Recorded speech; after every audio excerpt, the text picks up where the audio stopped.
Well, hello there. Come one, come all. Hello, and welcome to Chronicles of Power, a podcast dedicated to the world of power, where I break down and review the latest episode in the Powerverse. We are brought to you by Private Listed, your source for all things music, sports, culture, and entertainment. Follow the new podcast page at Chronicles of Power. We are almost at 1,000 followers, you guys. I don't know why it's taking us so long, considering we have such a big platform at Private Listed. So please come on over. We're going to stop posting the stuff at Private Listed if you guys don't come back, if you don't come over to Chronicles of Power. But so follow us on YouTube as well at PVT LSTD. And my name is Keemie. I'll be your host today as we break down the latest episode, which is episode 206, Here There Be Monsters, written by Mr. La Monte Edwards and directed by Robert Townsend. Now, today, we have a very special guest in the house with us, if you can't already see him. His name is La Monte Edwards, and he is the writer of episode 206. So he's going to be here with us today, and he's going to break down everything 206 and everything Force and Power for us, and it should be a really, really good episode. So, hi there, Mr. Edwards. How are you? Hello. I'm sorry, it's Lamont, actually. The E is silent. All the good. E. I should have, I myself with that when I asked you initially, but because we had a little bit of technical difficulties, guys, I really, really apologize about that. So, Lamont, very nice to meet you. Pleasure. So, how was it writing for Power? Oh my God, it's like a dream come true. It was one of those things where when I first started getting into writing, I made a list of all the shows that I would love to write for, without having any, connections to any of those shows, but just knowing my style and Power was at the top of the list, like original Power. This is before I knew they were even going to do a spinoff, and that was on the top of my list. Like, I need to work on that show, and, just staying in the game and good timing and whatever. I made it on to book 4. Book 4. Okay, so then what did you do before writing? I was in post-production, actually. I went to film school, so I'd always been, working in production or film. Like, when I was younger, I was a PA and, trying to work on music videos. And when I did the whole thing back in New York, and, the indie movie scene was big in New York, and I just was trying to work and scrape up money to shoot my own stuff. But I realized, you got to get a check and you got to get paid. So, post-production was a quicker way to get a job and kind of stay somewhere in the business. And so I just started moving up the ranks as an editor. And I did that for some years. I was in reality TV and I was an assistant editor. Then I cut sizzles. I did it all. But I always knew that writing was where my heart was at, so I eventually, because of COVID, when everybody got shut down, I got back to writing because, everything for everybody paused, so I was like, well, I have some time on my hands. I really need to get this writing thing going. And so I just put my head down and started writing again. Okay. So you started writing again. Mm-hmm. How do you, like, say, for instance, if I was a person who was a writer, yes, if I to submit my writings to Power, mm-hmm, how does go about that process? What did you do in order to get someone to see your work? Right. So what I did was, and I'll do my best to give a very concise answer here. I've been known to give a long explanation, but so basically what I did was in 2020, I was working on a Dick Wolf show called Chicago Med in post-production. So we shut down like everybody else in 2020. So then what I decided was, not only did I need to, really write something that would be viable, but I needed to connect with a professional writer who could read my stuff and say, okay, you got it, or don't quit your day job. It was at that point, because it's hard enough just to get anyone to read your stuff. So, you know, if you're going to get that one chance, you want it to be like proper, you know, to be like sellable. So I connected with a professional writer, a guy by the name of Josh Campbell, who's amazing, and he's still a good friend of mine to this day. But I connected with him, and he helped me work on my spec pilot. And he put me through kind of like another film school to make sure that I had something that representatives could read and say, okay, this guy can be a professional writer, you know. So I say all that to say, you know, if you're a new writer, you know, you're not going to really be able to just submit your stuff to showrunners like that. It probably has to come through like an agent or a manager, you know, but to get that agent or the manager, you got to have a sample that reads like professional, that they could say, well, we could sell this sample, you know, and that's what I did. You know, so I went through months and months of working with Josh and him giving me notes every day, notes on my outline. Like before I even wrote the script, we went months for months. He'd give me notes on my outline before he would allow me to start writing the script. And then we wrote the script, and he gave me notes and notes and notes on that script. And then once it was in a certain spot, then he used his connections and sent it out just to see if it was, you know, worthy. And luckily it was.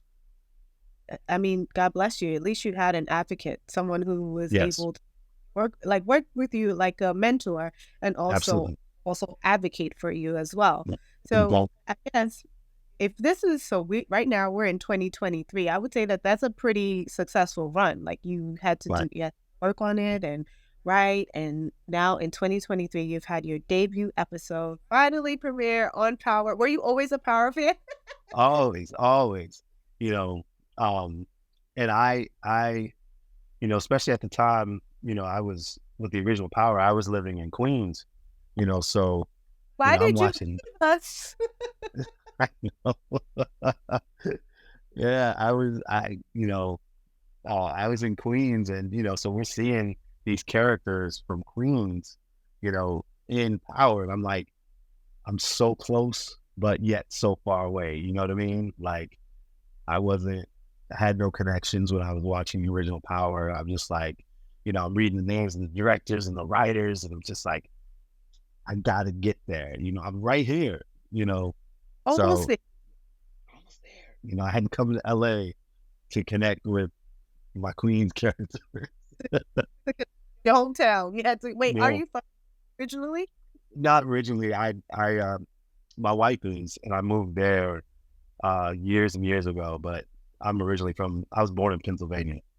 Oh, yeah. You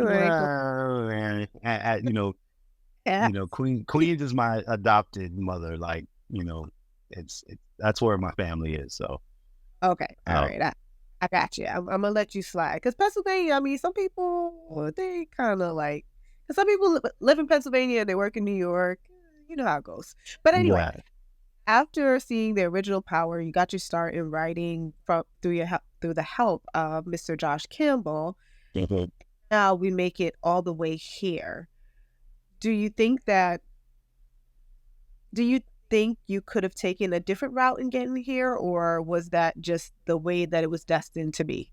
I think it was the way it was destined to be. I mean, that's a great question, by the way, but it was one of those where I had gotten myself to a point where I was like, I have to find a way and just go all the way in, whatever that way is, you know, because I didn't have like, you know, I tried like sending scripts to like contests and, you know, and to like different little fellowships and stuff, and just really didn't have any success with that, you know. So I didn't have a manager or an agent, you know.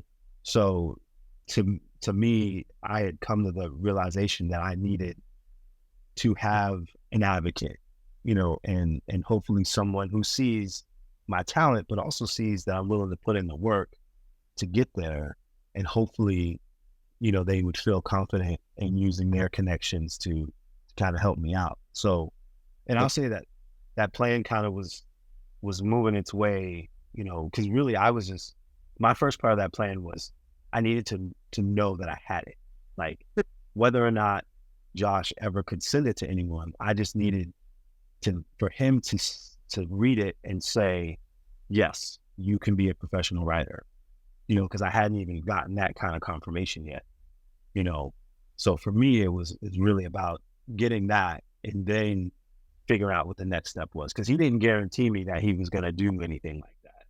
You know, he said, I'll do what I can, but I can't guarantee you anything. He said, but what I will guarantee you is if you put in the work, at the end of this, we'll have a really solid sample, you know. But he couldn't promise that, you know, an agent or manager would read it and say, we want this guy. Mm-hmm. I think that that's great. Like he set the right expectation for you. Like, yeah, I can guide you a little. Can't make any promises to you. Have you thought about possibly mentoring people who want to write going forward? Absolutely. Because that was a big thing for me, is, you know, paying it forward.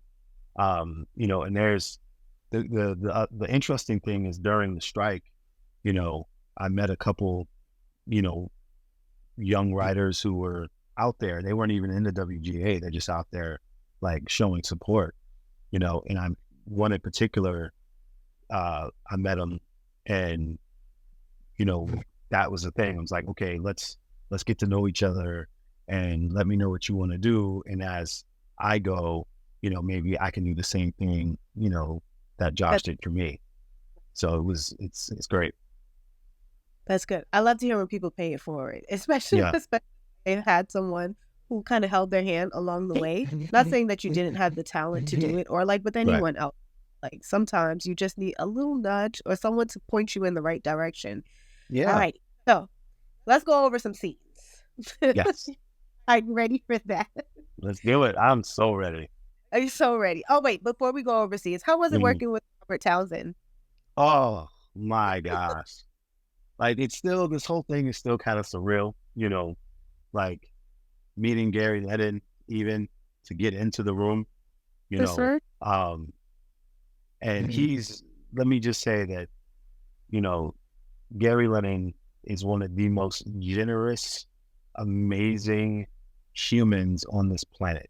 You know, like he is such a giving person, you know, and he roots for other people's success, you know, and it puts us all in such a good position to succeed when you know that your leader wants you to kill it, and not just on force, but like in life.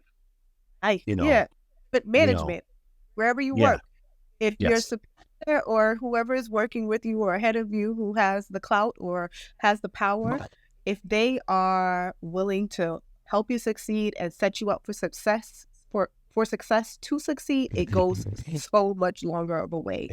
It really does. But so Gary Lennon is an angel, and Robert, then I mean, it must have been great for you to the first episode coming out, you end up working with Robert Townsend. It was mind blowing, you know, because you know what Robert Townsend means to, you know, especially those of us coming up and seeing those movies. You know, I mean, he's a legend, you know, on screen, behind the camera, you know. So when it was even like I remember the day Gary had mentioned, you know, that he could possibly be one of the directors of the season, and my head popped off, and then I put it back on, and I was like, my episode, please, you know, and it happened. And so I could not believe it. Like, and I remember the first kind of production meeting Zoom, and then he pops up on the screen, and I was just like smiling the whole time. And he was like, who's the crazy dude? Why is he like that? No, I don't get starstruck very easily, and I don't get nervous around people. But I think if I was to ever meet Robert Townsend, like I would probably cry. Like that's how much like I loved the 5 Heartbeats, and I loved neighborhood and like just everything that he has done, specifically like within the community, the film community. You see like how we look at Tyler Perry or even Oprah. I feel like Robert Townsend should be among those names too. Yes, So, absolutely. whole nother conversation. But I'm Yeah. glad that you work with him. I'm Well, living to this point. yeah, he, oh my God, he was so generous, so when we get to Chicago to the set, he was very much like, like, get in here, brother. He was so like complimentary of my script. And he said, he said, he was so glad that he had such a good script to work off of. So you hear something like that from someone like him, it's like, what are you talking about me? I know, that's a little Yeah, bit. yeah. And the, one of the other things that he did was, once we're on set, he didn't change it, but he kind of rearranged something from the scene, from the script. It made it better. And so Well, it was something so small. It was the barbershop scene, and it was the way Jenard puts his hand out to Tommy, and then Tommy waits and then shakes his hand, but it was supposed to happen a little differently in the script. Like, I think I had Jenard have his hand out, then he says what he says. It was such a very small tweak, and he told Chris to wait, say what you got to say, and then, put your hand out. And it changed kind of the emotional triangle there, and like I said, it was, such a small thing, but I noticed it and I saw how he'd done it. And so I told him, when the in between takes, I said it to him, and he was like, "Oh, good, you're watching, like you're, so paying attention." So then we got to another scene later, and and things change when you see people's body language in the space, and Tommy needs to pick up a cup or whatever, like just the business. He kind of moved something around to help it again, and so then in between takes, now he comes over to me and pulls me to the side. He said, "Okay, what did you see? What did you see that I did?" And so I told him, and he smiled. And so then that's kind of what we started doing. Like, he was coaching me, just going beyond the script.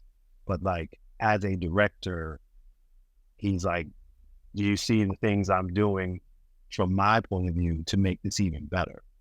And it was like a new master's program that only I was in, learning from a master on how to tell a story visually with your characters beyond the page. And so he just kept doing that, and he doesn't have to do that. He's got a million things to do as a director, but he's taking time to pull me to the side to make sure that I'm learning and getting better. And, and that thing. Right? Yeah. Yes, absolutely. That's who that guy is. that made me love him even more. Yeah. Yes. Okay. So we open up the episode and we see Claudia, who is talking to her father's corpse. Wait, quick behind the scenes question. Was that really Tommy Flanagan laying on the slab? Or was that like Yeah, it was green screen. I mean, it was a body double, and he put his face on and the body double. Mm-hmm. Yeah. But anyway, so she's talking to her father's corpse, and she's like pretty much letting him know that it's her turn now. Yeah. Right? Yeah. So my question to you is, throughout everything that has happened in this episode to Claudia, the well reading, her friend from college coming back, what's her mindset at this point? At the top, her mindset is, you made me do this, because I wanted my spot. You refused. You kept giving it to Vic. You kept overlooking me. And she realized that I need to get rid of these two guys in my life for me to have this all.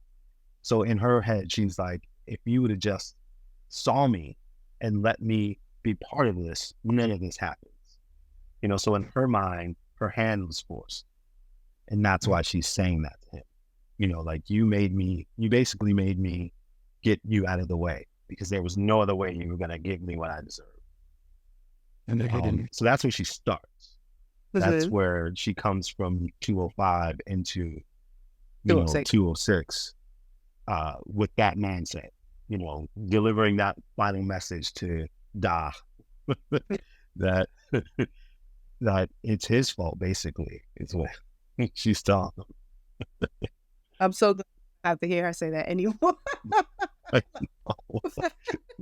But now, as we progress throughout 206, we see now that she has teamed up with the Serbs, which doesn't, that you can't answer this, but people are listening. That doesn't bode well.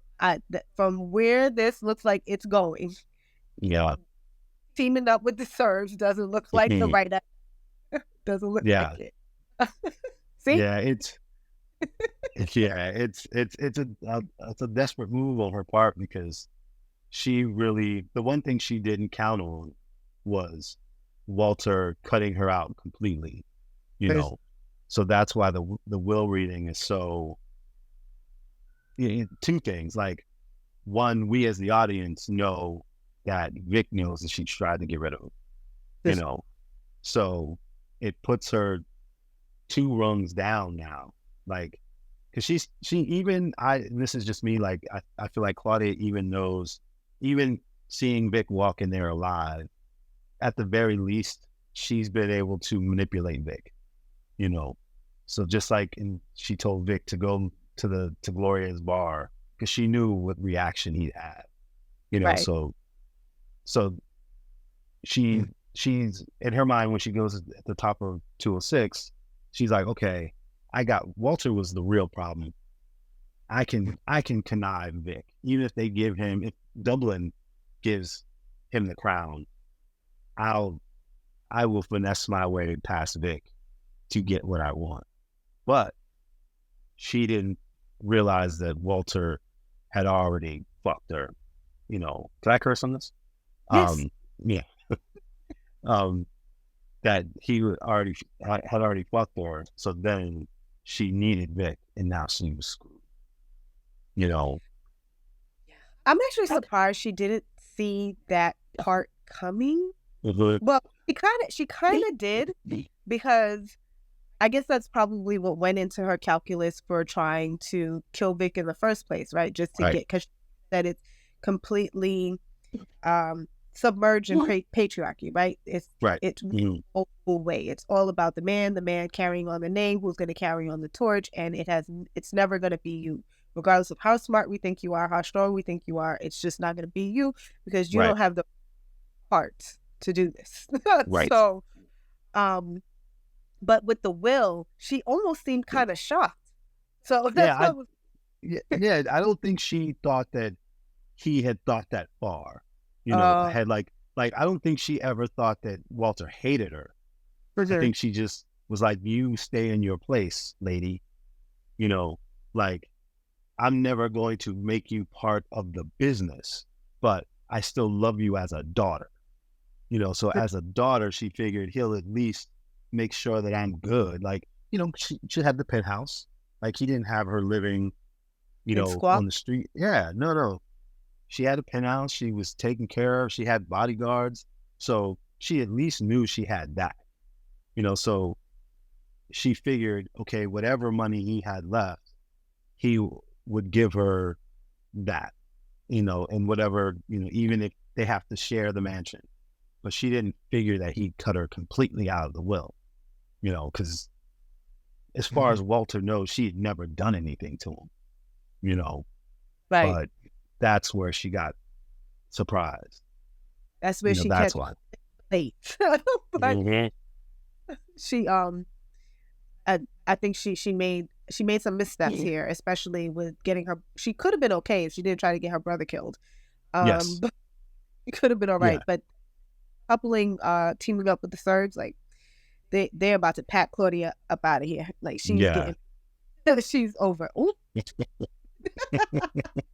Now, another person that I want to kind of keep going through some of the important ones. Speaking of Vic and Stacey. Yeah. Them two in a room together, she is not playing with it. No. Like, I don't care No. what you got to do. I don't care if your life is on the line.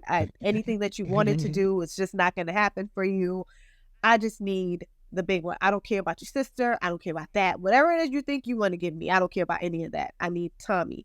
But my question about Stacey, just in setting that up, is is her motivation purely to get the bad guy, or is her motivation more political? It's a little bit of both. As we kind of from 201 to now, laying a bit of those breadcrumbs to what her ultimate goals may be, and I think in I don't know if it was 203 or 204 where her husband says, you're blind and you want to be the mayor. He says it to her. So she knows that a big case for Chicago, especially with all the violence, is going to do wonders for her. It's going to do wonders for her mayoral campaign. I can never say that word. And she realizes as she's looking at her board that Tommy Egan seems to be connected to everything. So she gets him, she gets them all. And that she'll be the knight of the city. So you use that to springboard into a political campaign, and especially being that she's law enforcement, she'll be the one that cleaned up Chicago. So that's where that comes from. I guess she wasn't looking at what happened in real life Chicago then, because a lot of people tried that. Yes. And it definitely did not go that way. Did not go that way. It did not work. So, the next person that I want to get to, or one of the other scenes that happens. So we do see that there is a reconciliation of sorts between Chris Loftus' character, Jenard, and Diamond, who's played by Isaac Keys, and then Joseph Sikora's character, Tommy. So they've come to make a truce now.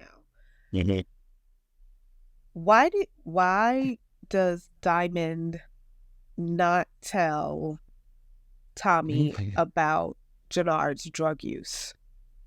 Because he knows that there's no way Tommy's going for that. No way. Tommy is a drug user as well, or was a drug user as well. But I don't think Diamond knows any of that. He doesn't. Yeah, so Diamond doesn't even know that part of Tommy. And then there's I guess I'm splitting hairs here, but there is a distinction between how far strung out Jenard is. He's shooting heroin. Like he's a junkie at this point. So that's different than someone who is doing lines of cocaine. In our world, you know what I'm saying? Like, I'm not talking about real life. I mean, so for Diamond, he knows that level of addiction makes you super weak, especially in the eyes of someone like Tommy. Jenard's a customer at that point. He's not a boss. So he can't tell him that. There's no way Tommy's going for it. Does that? Oh man, you can't even answer that. Well then, let me backtrack a little bit. What for Jenard's story arc and inviting him? Why was it necessary to make him a junkie or to make him have an addiction problem? It was, I think, for story and for us to kind of break Jenard down and build him back. It was a device that, so put it this way, it's like Jenard when we come into the beginning of season 2, because of how season 1 ended and him leaving his brother, that whole treason thing is not working out for him, because he realizes that he owes money to the Serbs, and he's, so we had to kind of put Jenard in a place where he was physically weaker as well, which would then affect his mind. So kind of having him cruise down that path, I think, was a really good dramatic way of showing how someone in that position who's around drugs all the time, would kind of start dabbling, like he's like each episode it gets worse and worse. Like he just needed like some relief. He was stressed out, so he's kind of each episode he's doing a little more, so it's not, but even that little bit still causes a bigger addiction, so he's not trying to get addicted. He's going down that road, and he realizes, oh my God, by 205, this is where I am, and so then so brilliantly written by Sammy and Adam, he ends up in that car with Joey, and that, really spirals him, because he wasn't going there for that. He was going there to get more to sniff. It was heroin, but he wasn't planning on shooting. It just, he needed to get that bag, and Joey bought the last one. So that's what happens in the scene. But I think for us as a room, we wanted to break Jenard down to a point where he's rock bottom, so then we could see him try to make his way back up. Like just beyond the financial, we wanted to see him like emotionally struggle with everything that's going on, and see him make really bad decisions like killing little K. He knows he shouldn't have done it, but he's not in his right mind. So I mean, I didn't think that you were going to say that, because that gives me another question. I didn't think that killing little K was a bad decision. Maybe initially, right? What the grandmother said, but in terms of the threat that Tommy poses to him, I thought that was the only thing he could do at this time. Which I think he could have looked at other options, or, because it's Tommy or lose his crew. You know what I mean? Like it's one thing for Tommy to, and he could have turned little K over to Tommy, or something. Like I think yes, and I agree with you in that sense because of the threat of Tommy, but he did it in a way that wasn't, he did it out of like a reflex reaction and anger. But I think he could have figured out other ways. And now, mind you, you could talk to everybody in the room and they could have different, opinions on it, but as a leader of that crew, he should have been prepared and said, okay, this is what has to happen, you guys, and do it as a boss, but the way it kind of goes down was going to cause more problems for him, which it did. He had treason, mutiny, or the defection. They left, so I just feel like, that's one of those things that just added to his emotional pressure, because he knew, and Shanti said it, like, that was a mistake. There's something else we could have done here, or not worry about Tommy. Like, tell Tommy to worry about CBI.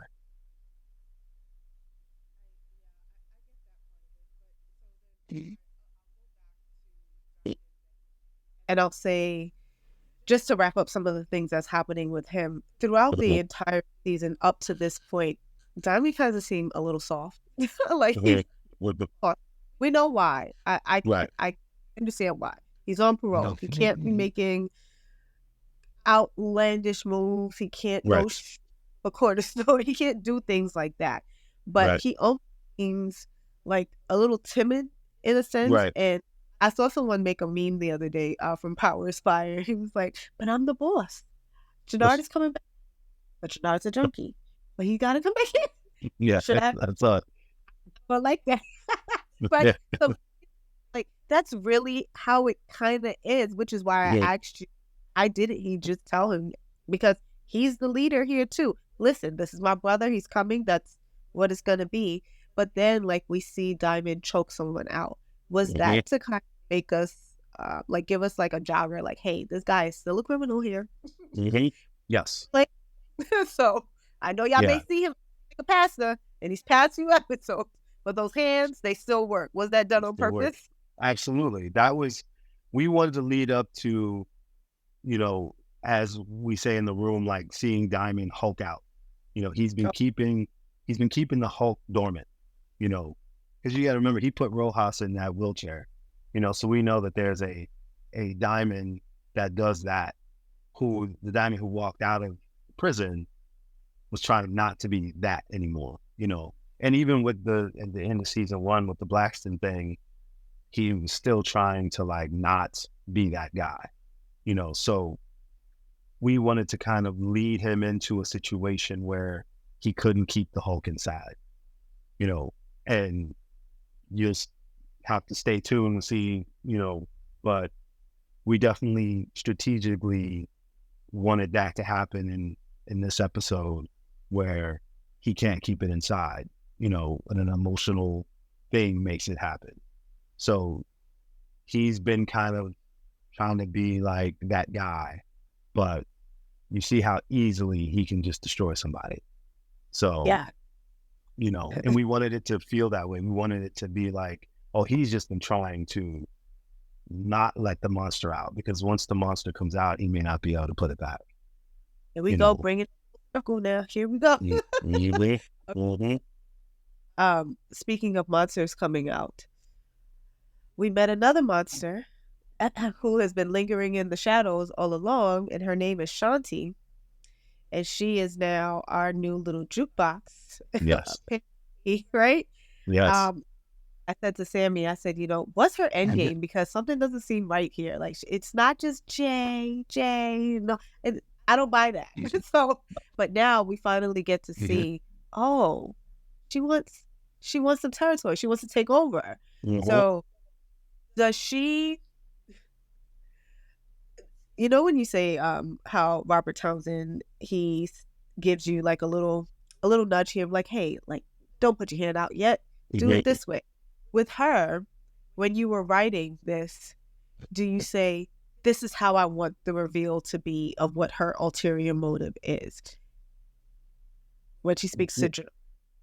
Yeah, so that was something, you know, as a room, we had already kind of designed, like, you know, she's formulating her plan to herself until it gets to a certain point, you know, and she knows that she needed Jenard back in, you know. She wasn't really, obviously she didn't plan on him getting hooked on drugs, but she knew he was still not in CBI. Like, she didn't want treason, she wants CBI. You know, that's the real thing. So we knew that we needed to get it to a point, and so then that would drop at the end of the episode where she finally reveals her plan, you know, because now he's back in. You know, now Diamond has brought him back in. So she's like, okay, he's got the ear of his brother who really runs CBI, you know, and at this point, she's not concerned about Tommy, you know. But should she? Oh, hell yeah. Hell yeah. You know? Yeah. So. Meaning what she put herself into a little bit. The same with Jukebox. They're almost like parallel at this point. Another person that I think we should be talking about for right now would be the big guy, which is Tommy. So I have a lot of questions about him. And the first one would be, is it a good thing that he's in love? I mean, historically for him, probably not for the person on the other side. You know, and he, you know, as we've seen, Tommy can, you know, he can love hard, you know, but the world that he loves just does not love his relationships because somehow, some way, it drips in and it always causes him problems, you know. So it's good for us story wise and character. And Joe is such a phenomenal actor. You know, we get to see him. He's really good at compartmentalizing, you know, that character. So we can see him go car shopping with Maria, and then doing these drug deals with Diamond. You know, he can switch on a dime so easily. So that to me is so much fun to do, but also, you know, we love the Tommy who's told not to do something and he does it. You know, Diamond said the graveyard is full of guys who have tried, and Tommy can't help himself. You know, Ghost told him not to talk to Holly, you know. She came back. I know a lot of people were shocked by that. What went into deciding to bring her back? Not just her voice or a letter or a memory, but bringing her back in the flesh and showing her her ghost as pregnant. What was the calculus with that? Well, we knew, like, early in the room, we had talked about it, and everybody loved it. You know, it was one of those things where we knew we wanted to do it. We just weren't sure exactly where that would happen, you know, because we had to make sure Tommy was in the proper mindset to have that, you know, for us to get the most mileage out of that, you know, because that's not one of those things you don't want to waste that, you know, you want him to be at a certain point. And so we realized the best place for that was after him and Maria finally had sex. And then we see him that he's, you know, we can just feel he's in love with this girl. So once after that, then that's the best place for Holly to pop up, because she's warning him, you know, like, you know how this happens. You can't be these two things. You can't have both worlds. It's never worked for you. So what makes you think it's going to work now? You know, and Holly was the best person, we felt, to deliver that message. And especially, you know, him later finding out that she was pregnant, you know, so we feel like that duck makes, and not taking anything away from Lakeisha, but I think that one is the harder one, you know, in the way, because he didn't kill Lakeisha, you know. So, but him, you know, strangling Holly, you know, we felt that's the one that should come back to warn him while she's right there in the bed, and he's staring at his map. So he's got the map of Chicago and he's got Maria in the bed, and she's like, you can't have both, you know. And he's like, I have to. I'm in love with all of it. So I'm Tommy. I have to have it. So we pinpointed, lucky for me, that's in my episode. That was the best place, you know, when he feels like he's got everything he wants, and then Holly tells him, like, it's not going to work out like that, dude. You're going to hurt this girl, you know. So then here's my last question on Tommy, and then we'll move on to, like, Miguel, and then we'll finish up. If he Tommy is contradictory in a lot of ways, right? Like, for instance, he's able to see, or he thinks that he sees, who his mother is, right? And she's clearly trying to make a change, but he can't see it. He can't process it.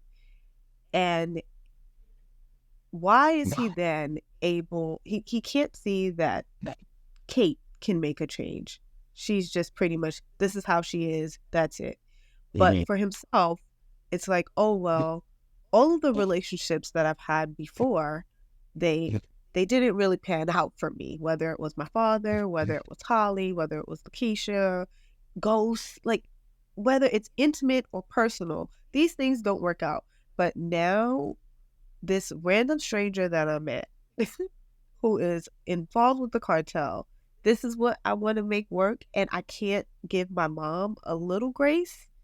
Isn't that, like, I guess the question that I'm asking here is, how does the character write off this one person who is the closest to that he has and has known him the longest out of all of the new band of characters that we know? How is he able to just write that person off and not give her grace, but able to give everyone else around him grace, including himself?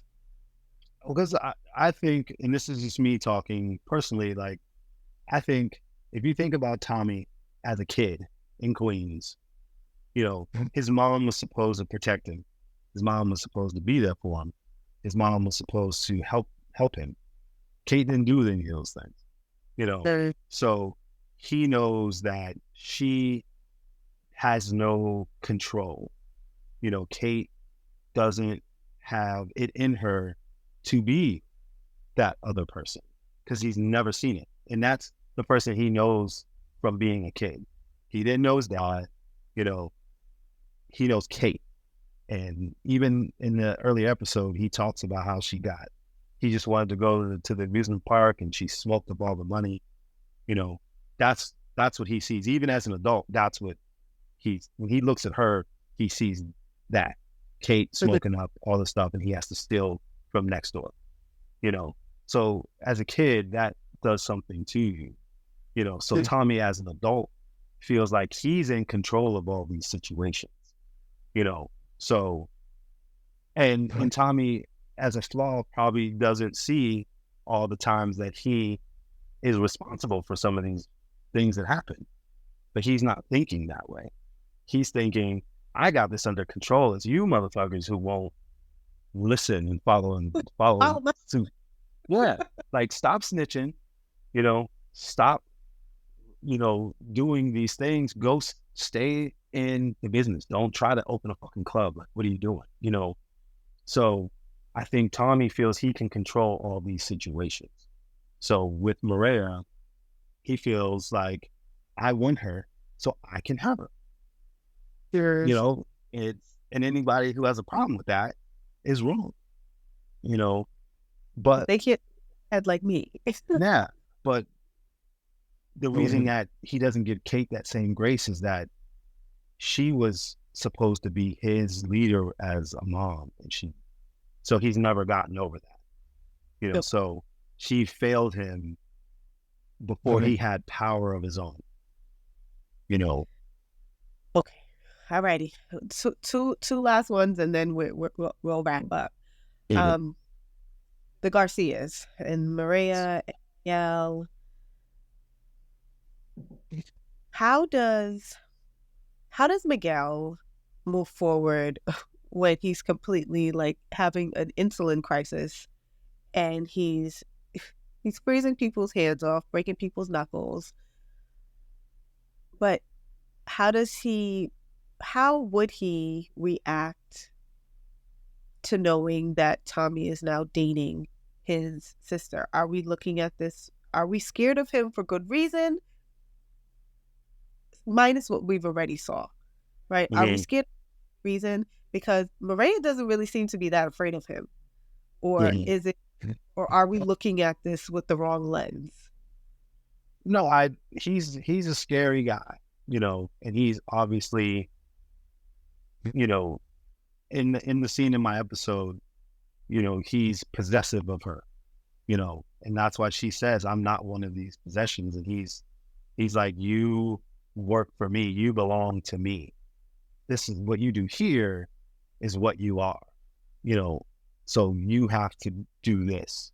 And that's why that's why he, obviously the guy put his hands on her, but, you know, Miguel will do that. Will go break this guy's hands because he touched his sister. And that's why they said there's a lot of people in the graveyard that have tried to be around Maria. So we think like, okay, he doesn't want anyone around, you know, anyone.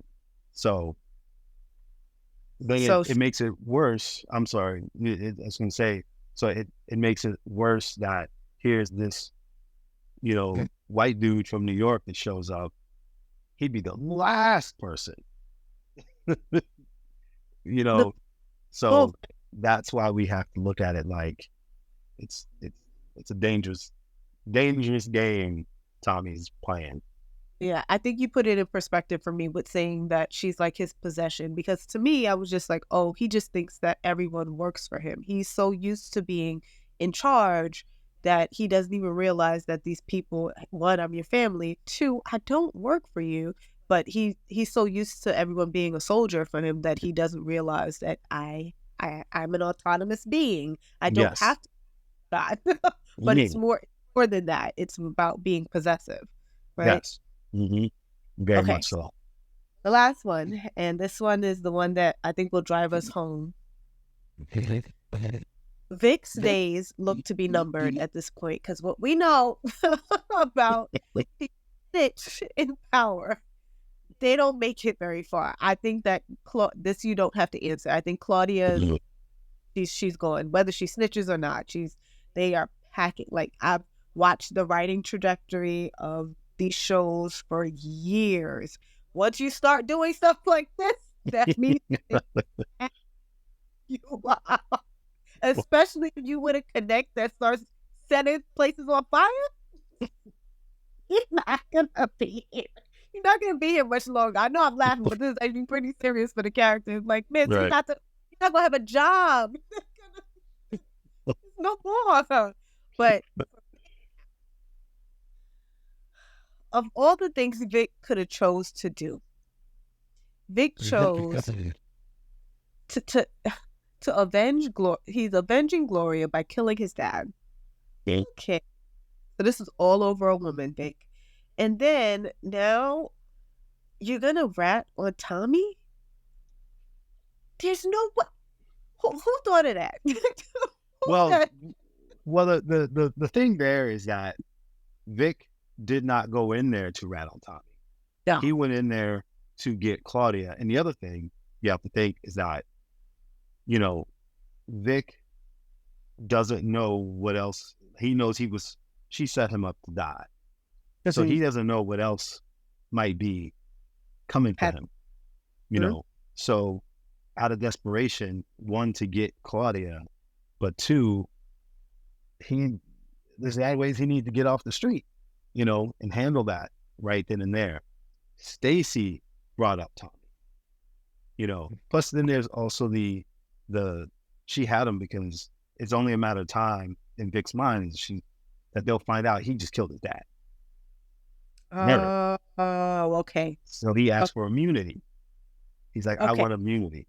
So with the immunity, then Stacey pulled out Tommy. So he wasn't coming in there for Tommy. She put him in there.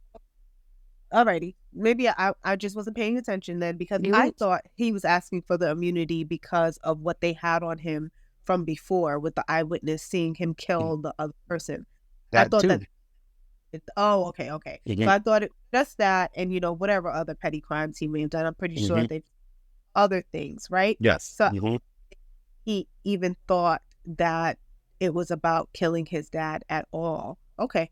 All those things, because she finds out while he's sitting there, and she goes, "What the fuck?" And he said, "I barely got out there with my life. I want immunity." Okay. So he's thinking, anything they dig up, it can't stick, and I'll give you my sister, and she's the ringleader of all of it. Right. Then Stacey hit him with Tommy. Yeah. So why did he lie? I don't know him. Because he said, the girl said, I didn't see that person there. Ask Tony if he saw him. I didn't see that person. Right. I mean, it's Chicago. There's only a matter of time that, that they're going to connect those two. Like, they've been seen together, so he's not stupid. He needs to walk out of there with immunity. He can't leave that building without getting that deal, because if he does, yesterday's price, not today's price. Come on, come on. So that's one of those things where it's like, he makes a decision, but also you got to think, maybe Vic has a plan of his own, that maybe he can. Or at this point. Yeah, and that's, that's why at the end of 206, when he tells Gloria, like, I know he tried to save us. You know, let's rewind. You know, Tommy gave him the burner. You know, and then And he Stacey didn't Marks didn't give it up. Like she said, did you get his number? And he says no. Yeah. You know, so he's trying not to do it. You know. Yeah, he's kind of buying time a little bit, but then also Vargas saw him get the phone. So that's like, oh no. I was like, this is gonna trip him up in a little bit. So we'll see. But tell people how they can find you, where they can follow you at online and on all of the socials. Excuse me, guys. All the interwebs. All the interwebs. No, I'm La Monte LA on Instagram at La Monte LAMONTE _Edwards 20. I'm not big on, is it X, Twitter, whatever you want to call it? Yeah. We know it as Twitter, so we can just find me on Instagram. Like Instagram. Yeah, just follow me on Instagram. Go send him flowers and give him all of your compliments and stop DMing me about it, please. Like, y'all just hit him up. Promise. Put it in a see it. Yes. Let me know what you guys think of the episode. And I asked people what they thought of the episode, and I asked right before we got on, and they had such good things to say. They were really surprised about Holly. People really liked the Holly bit. They loved that. That is taking off right now. So I'll screenshot some and I'll send it to you so that they can put a please do. The only other question I have, and we can end on this, when the original Power was out, right? Whose side were you on? Were you on Tasha or Angie? I was on Tasha. I love you forever. Yeah. All day long, Tasha. Have a great day. Thank you so much. Thank you. This is so great. I appreciate you having me, and we all appreciate your support. All of us do. You know, so thank you. All right. See you soon. You got it.